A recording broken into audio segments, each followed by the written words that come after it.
ఈరోజు మనం all buffer fruit juice చేద్దాం. ఏమేమి కావాలో రండి చూపిస్తాను.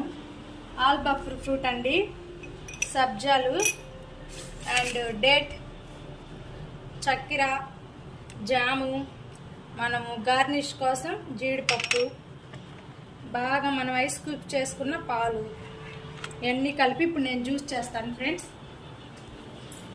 ఇదిగోండి జ్యూస్ పట్టేసుకున్నాం ఫ్రెండ్స్. ఇప్పుడు మనం కొంచెం సబ్జాలు వేసుకుందామండి. కొంచెం ఒక 4-5 స్పూన్లు సబ్జాలు, కొంచెం జామ్ వేసుకొని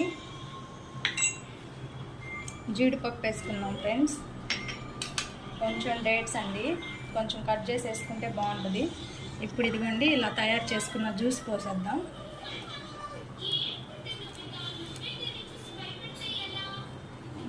జ్యూస్ మళ్ళీ పైన గార్నిష్